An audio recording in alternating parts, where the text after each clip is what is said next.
এবার কুসুমের মান ভাঙানোর জন্য কোনো সুযোগই হাতছাড়া করছে না আয়ুষ। হ্যাঁ বন্ধুরা, ভিডিওতে লাইক দিয়ে দেখতে থাকুন। পরদিন সকাল হওয়া মাত্রই যখন কিনা রীতিমতো বাড়ির মেরামতের জন্য মিস্ত্রিরা চলে আসে এবং সেখানে যখন কিনা আয়ুষ কুসুমের হেল্প করার জন্য এগিয়ে যায় এবং আয়ুষ যখন কিনা রাজা এবং ভ্যাবলা ওরা দুজন যখন কিনা কুসুমের ঠাম্মিকে আশ্বাস দিয়ে বলে থাকে যে ঠাম্মি, আমরা থাকতে তোমরা দুজন মিলে কেন এতটা পরিশ্রম করছো বলো তো, আমরা যখন একবার এখানে এসে গেছি তাহলে আমরা সমস্তটা সামলে নেবো, তুমি একদম টেনশন করো না। ঠিক সেই সময় কুসুম যখন কিনা আপত্তি করে বলতে থাকে যে না ঠাম্মি, ওনারা হলো অতিথি কদিনের জন্য মাত্র এখানে এসেছে এবং ওনারা অতিথি হয়ে আমাদের বাড়ির কাজে এরকম করে কাঁদার খাটুনি কাটবে সেটা আমি কোনো মতেই হতে দেবো না। তাই আমার বাড়ির মেরামত আমি নিজেই দাঁড়িয়ে থেকে করাতে পারবো, তার জন্য আমার কারো সহযোগিতার কোনো প্রয়োজন নেই। ঠিক সেই সময় কুসুমের ঠাম্মি যখন বলতে থাকে যে ওরে কুসুম, ওরা মিস্ত্রিদের সঙ্গে একটু ভালো করে কথা বলতে পারবে, যেটা কিনা তুই পারবি না, তাহলে ওদেরকে এই ব্যাপারটা বুঝে নিতে দে না। তুই এরকম আপত্তি কেন করছিস বলতো? বারে ওরা কি বসে বসে খাবে নাকি বলতো? ওদেরকেও কোনো একটা কাজ তো আমাদেরকে দিতে হবে, কারণ ওরা তো বললো যে ওদের কাছে কোনো রকম কোনো কাজও নেই, তাহলে কাজের ব্যবস্থাও তো আমাদেরকেই করে দিতে হবে, তাই না রে?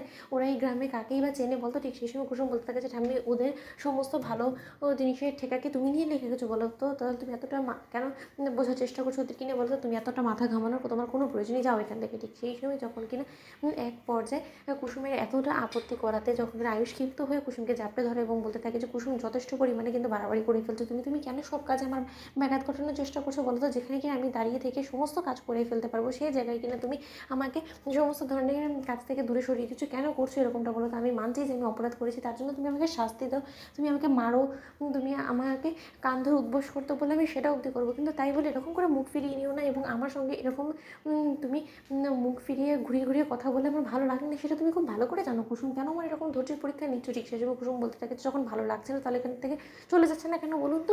ঠিক সেই সময় আয়ুষ যখন বলতে থাকে যে চলে যাচ্ছি না এই কারণে, কারণ আমি আমার ভালোবাসা মানুষটাকে না ফিরিয়ে নিয়ে যাওয়া পর্যন্ত কোথাও এখান থেকে কোথাও যাবো না, এবং যতক্ষণ পর্যন্ত না তোমার অভিমান আমার উপর থেকে কমছে ততক্ষণ পর্যন্ত আমি এখানেই থাকবো। আমিও দেখি তুমি কী করে আমাকে এখান থেকে তাড়াও, এবং আজকে এই মেরামতের কাজ আমি নিজে দাঁড়িয়ে থেকে আমি করাবো এবং সেই কাজে তুমি কোনো মতে আমাকে বাধা দিতে পারবে না কুসুম।